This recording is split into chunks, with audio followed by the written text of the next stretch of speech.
Boa noite. A paz, tudo bem, irmãos? Tudo bom. É uma alegria estar nesta noite, princípio de final de semana, né? Muito bom. Começarmos o final de semana desta forma é sempre muito positivo, né? Meu nome é Flávio, chamo Flávio Salomão, participo aqui da paróquia vizinha de vocês, a Catedral São Pedro. Participo lá do grupo de oração também, que acontece às sextas-feiras, chamado Bom Pastor. E nesta noite fomos chamados a estar em outro campo de missão. E é uma alegria encontrar cada um de vocês. Amém? Quem tiver com a palavra, por gentileza, pegue e abra no profeta Ezequiel. Profeta Ezequiel. Para que nós possamos então desenvolver esse tema que foi proposto para esta noite. Sim, o meu espírito pode todas as coisas. Na verdade, é já uma afirmação do Senhor para nós nesta noite. Mas o que o Senhor quer para nós nesta noite é muito mais do que nós memorizemos este tema ou esta frase, mas é que nós experimentemos nesta noite, por meio do louvor e também por meio desta palavra, esta realidade, que nós não saiamos daqui convictos porque ouvimos falar, mas o Senhor quer que nós saiamos daqui nesta noite convictos porque nós experimentamos esta realidade. Amém? Ezequiel 37. Vamos ler juntos? A partir do versículo 1. Vamos lá? A mão do Senhor desceu sobre mim. Ele me arrebatou em espírito e me colocou no meio de uma planície que estava coberta de... Ele fez-me circular em todos os sentidos, no meio destes ossos numerosos que jaziam lá. Vi que estavam inteiramente. Disse-me o Senhor: Filho do homem, poderia esses ossos retornar à vida? Senhor Javé, respondi: só vós. Ele disse-me então: profere um oráculo sobre estes ossos, ossos dessecados. Escutai a palavra. Eis o que vos declara o Senhor Javé: vou fazer reentrar em vós o sopro da vida, para vos fazer, porei em vós músculos, farei vir carne sobre vós, cobrirei de pele, depois farei entrar em vós o sopro da vida, a fim de que, e sabereis assim que eu sou, e sabereis assim que eu sou o Senhor. Profetizei, pois, assim como tinha recebido ordem. No momento em que comecei, um barulho se fez ouvir. Em seguida, um ruído ensurdecedor, enquanto os ossos se vinham unir aos outros. Prestando atenção, vi que se formava sobre eles músculos, que nascia neles carne, e que uma pele os recobria. Amados irmãos, por enquanto paremos aí. A primeira coisa que precisamos entender é em que momento da história esta palavra foi escrita. Nós estamos falando do profeta Ezequiel, e esta palavra foi isso que nós acabamos de ler acontece então por volta do ano 586. Nós estamos falando aqui de um momento muito difícil para o povo de Deus. O povo de Deus já passou por muitos momentos difíceis. Todavia, este contexto exato aqui é um dos momentos mais difíceis que o povo de Deus passa durante a história. Porque é exatamente o momento em que o povo de Deus, aliás, a cidade onde o povo de Deus habitava, ela é invadida. Ela é invadida e boa parte do povo é levado para um outro local. Que lugar é esse? Babilônia. Nós estamos exatamente no momento do exílio da Babilônia.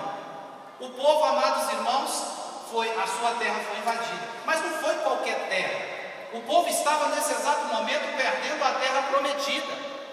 Lembra da terra prometida? É exatamente nesse momento o povo estava sendo tirado da terra prometida, a terra pelo qual seus antepassados passaram por tantas tribulações, percorreram o deserto, viveu tantas e tantas coisas para chegar a esta terra. E neste momento da história, o povo agora perde a posse desta terra. E para o povo judeu acontece algo ainda mais grave. O templo, que para eles é um lugar sagrado, este templo é invadido, este templo é profanado. E aí o que os babilônios fazem? Eles começam a levar algumas pessoas. No primeiro momento, o que eles fazem? Eles levam as autoridades, levam os sacerdotes. No segundo momento, eles levam os homens, aqueles que são bons de serviço, que têm bom porte físico. E nesta cidade destruída, corrompida e invadida, fica apenas o resto. Ezequiel, que também sacerdote, oriundo de uma família sacerdotal, ele como sacerdote, ele é levado para a Babilônia. Diferente de Jeremias que fica, Ezequiel é levado para a Babilônia. E é exatamente nesse momento em que Deus se achega ao povo para falar o que nós acabamos de ler. E o interessante, amados irmãos, que Deus começa fazendo algo muito interessante para o povo. O povo, amados irmãos, diante disso, e na verdade nesse momento da história, por exemplo, o livro das Lamentações foi escrito exatamente nesse momento. E se você ler o livro das Lamentações, você vai ver que o povo está exatamente fazendo aquilo que o título do livro fala. O povo está lamentando-se. Gente, nesse momento a fé do povo está totalmente destruída. O povo está totalmente desesperançoso. O povo está totalmente sem horizonte. Porque eles foram arrancados daquilo que para eles era algo muito importante. Eles não foram tirados como eu e você de Teixeira de Freitas e levados para outro local. Eles foram tirados da terra que eles acreditavam que era a terra pela qual Deus concedeu para eles. E tirar o povo judeu deste lugar, tirar o povo de Deus de Jerusalém, tirar o povo de Deus do seu templo e levá-los para uma terra distante, foi algo muito difícil para o povo de Deus. Então Deus leva o profeta a observar exatamente isso. Nesse momento, a mão do Senhor desceu sobre mim, Ele me arrebatou em espírito e me colocou em meio a uma planície. Para que nós cheguemos a entender a afirmação que Deus quer que nós entendamos nessa noite, que o Espírito dele pode todas as coisas, Deus percorreu um caminho nesta leitura. Dentre muitas coisas, eu gostaria de destacar alguns pontos interessantíssimos para que nós saiamos daqui com essa convicção. A primeira coisa está aqui no versículo 2. O profeta vai dizer que o Senhor fez com que ele fizesse o que aí? O que está no versículo 2 aí? Leia para mim, gente. O que está no versículo 2? Ele fez o quê? Ele fez com que o profeta circulasse. É verdade ou não é? É isso que está no versículo 2. Ele fez-me circular em todos os sentidos no meio desses ossos nu. E por que Deus faz isso com o profeta? Deus nesse momento leva o profeta a circular pelos ossos ressequidos, para, amados irmãos, para que o próprio profeta, o autor deste momento, para que ele mesmo perceba-se como ele está. O Deus da vida nos leva, ele leva o profeta a circundar, a percorrer por todos os lados naquela visão da planície, para que ele mesmo pudesse então ter a consciência de como ele estava. E, amados irmãos, a primeira coisa que o Senhor quer dizer para nós, na nossa vida, às vezes nós precisamos também circular pelos os caminhos, pelos lugares ressequidos da nossa história, para que nós entendamos como está o nosso relacionamento com o Senhor.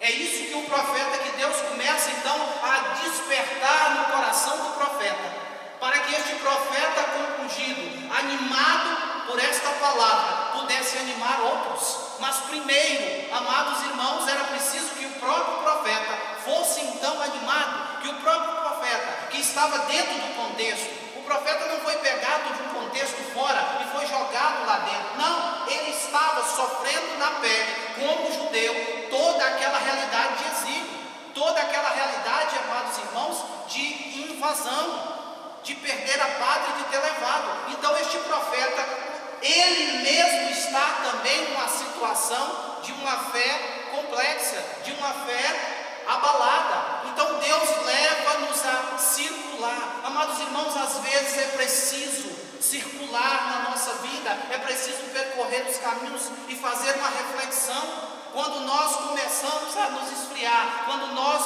começamos a ficar áridos na nossa caminhada, às vezes é preciso de fato refazer o caminho, circular. Circular significa refletir, observar aonde, em que momento da história, em que momento da nossa caminhada, o nosso relacionamento com o Senhor ficou comprometido. Em que momento da nossa vida nós fomos levados para outro lugar, para uma outra terra, para uma terra estranha, e lá, por causa de estar numa terra estranha, nós esquecemos de tudo aquilo que o Senhor fez conosco.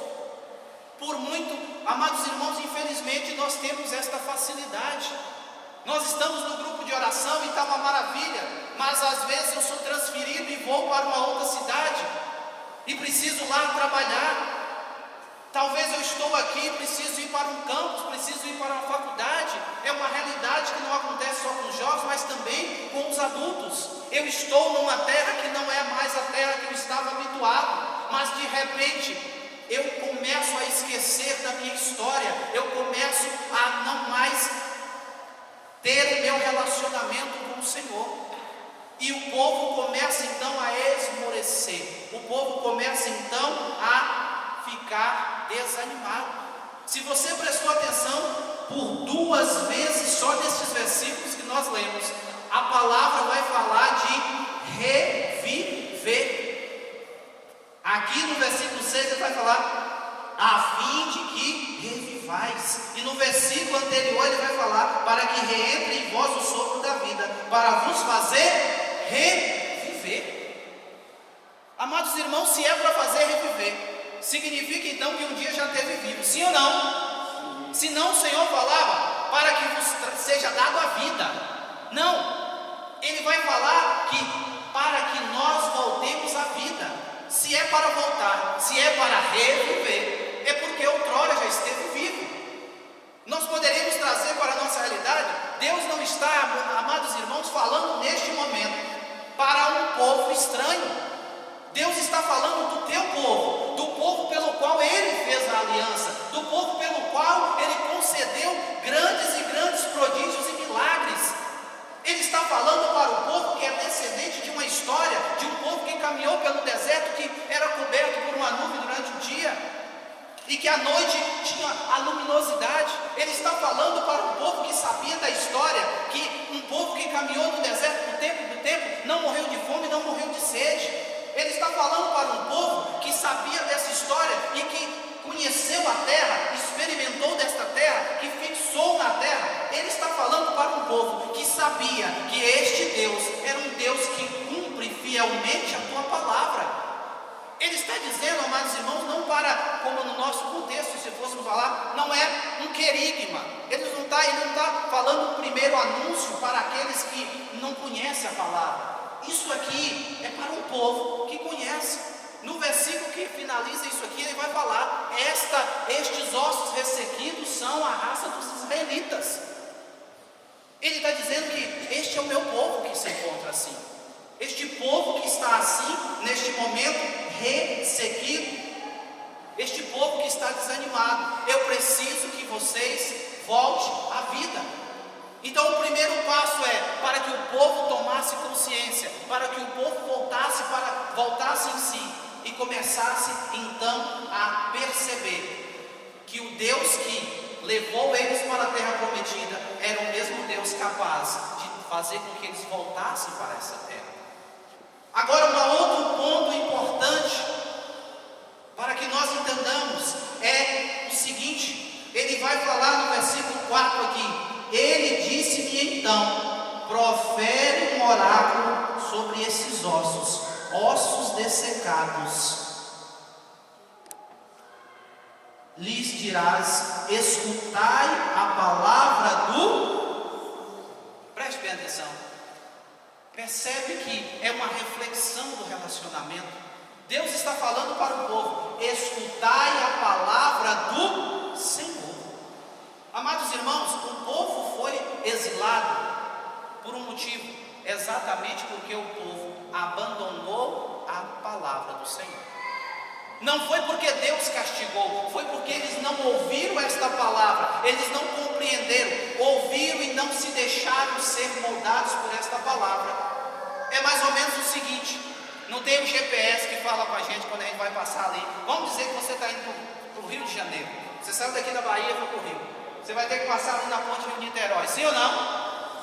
E aí tem aquela moça com aquela voz enjoativa que ela fica lá: vire à esquerda, sim ou não? Vire à direita. Eles colocam aquela moça com aquela voz suave, não sei se é para fazer tal sono ou o que é. Amados irmãos, normalmente vamos partir do princípio que aquela moça vai nos levar sempre para o caminho certo, que às vezes ela não leva. Mas vamos dizer que você está passando na Rio Niterói. Quem já passou dirigindo na Rio Niterói sabe que ela tem algumas vias ali, sim ou não? E você precisa olhar rapidamente para cima e olhar para frente para não bater o carro. E lá tem as placas dizendo para onde cada destino vai. Ou seja, vamos dizer que aquela voz, numa analogia bem distante, é a voz de Deus falando para você: vire à esquerda. Você simplesmente ignora a palavra e vai para a esquerda. E a voz vai dizer para você de novo: vire à direita. E você vai para a esquerda. De repente você se encontra na favela tal lá, e tiro comendo para tudo quanto é lado, e você fala: Senhor meu Deus, como é que o Senhor permitiu tal coisa? Não, a voz mandou você ir para a direita, você foi para a esquerda. Ou a voz também poderia mandar você ir para a esquerda e você foi para a direita. O povo, por causa disso, por não ouvir a palavra do Senhor, eles estavam neste momento sofrendo as consequências de não ouvir esta palavra. Amados irmãos, neste momento, Deus está falando: profere um oráculo. E o que é mais interessante que acontece depois de proferir esta palavra? Depois que a palavra é proferida, acontece algo interessante. No versículo que nós não lemos, vai estar... Primeiro é Deus falando com o profeta, depois é o profeta executando aquilo que Deus falou. E quando o profeta executa aquilo que Deus fala, exatamente o que Deus falou que iria acontecer, acontece. E o povo, os ossos então começam a receber o quê? Músculo. Me ajude na ordem aí, é o quê? Recebeu pele? Sim ou não? Não, mas pele no osso não dá certo, não é verdade? Então primeiro eles receberam músculos. Depois do músculo eles receberam o quê? Pele? Aí receberam carne. Depois da carne eles receberam pele. Amados irmãos em Deus, quando a palavra de Deus é proferida, a transformação na minha vida e na sua vida, ela não acontece de fora para dentro, mas ela acontece de dentro para fora. É isso que Deus está dizendo para mim e para você. Deus, quando entra na nossa vida, pela força transformadora do Espírito Santo, Ele não faz uma obra externa, Ele não faz uma obra de aparência, mas Ele nos molda, Ele nos transforma de dentro para fora. Ele restitui em nós os músculos, a carne e a pele. Mas a palavra continua, meus irmãos, depois de contemplar este milagre, esta visão, o profeta percebe que falta uma coisa ainda acontecer. E qual é a coisa que falta acontecer, meus irmãos? Qual é a coisa que falta acontecer? O profeta percebe que lhes falta uma coisa. Lhes falta a vida. De repente o povo está, a visão está, um povo que estava apenas uma planície de ossos ressequidos. Agora este povo voltou a ter um corpo, mas este corpo precisa da vida. Este corpo precisa voltar a acreditar Este corpo, amados irmãos, precisa voltar até a alegria, aquilo que o salmista fala: restitui em nós, Senhor, restitui em mim a alegria da salvação. Amados irmãos, muitas e muitas vezes no percurso da nossa caminhada, nós até estamos aparentemente bem, mas está nos faltando o sopro vital da vida, e este sopro vital, a palavra vai nos dizer que é o Espírito Santo, o mesmo Espírito que é especialista. Preste bem atenção, o Espírito Santo, amados irmãos, ele é especialista em trazer à vida aquilo que está morto. Aliás, é este mesmo Espírito, vai nos afirmar o catecismo da igreja, que ressuscitou Jesus dos mortos. Amados irmãos, este mesmíssimo Espírito, nesta noite, quer ser derramado nos nossos corações, para que nós voltemos à vida, e aquilo que é morte em nós, as áreas da nossa vida, e aqui as moções eram quase que unânimes. Muitos de nós estamos precisando voltar à vida no campo espiritual. Muitos de nós estamos frios, muitos têm caminhado, mas não têm mais vivido com a alegria de ser salvo. Eu preciso te dizer nesta noite uma notícia fantástica. Aliás, o Evangelho é boa notícia. O Espírito Santo é especialista em trazer à vida aqueles que estão ressequidos, aqueles que estão mortos. Eu não sei qual é a área da tua vida nesta noite que precisa ser reavivada. Eu não sei qual é a área da sua casa, na sua família, do relacionamento com Deus ou com os seus, que precisa ser reavivado nesta noite, meu irmão. Agora, uma coisa eu sei, baseado nesta palavra, e ela é digna de fé: o Espírito Santo nesta noite pode te levantar, e Ele não quer devolver para você apenas o externo, mas Ele quer que você tenha uma vida, Ele quer que você tenha ânimo, Ele quer que você volte a caminhar, apesar das nossas dificuldades, não obstante as nossas misérias, mas que nós caminhemos com a certeza e com a alegria daqueles que foram e que são salvos pelo Senhor. Isto é o que o Senhor quer para nós nesta noite, porque, amados irmãos, o Espírito Santo, este sopro da vida, por que ele é vida? Por um motivo muito simples: o Espírito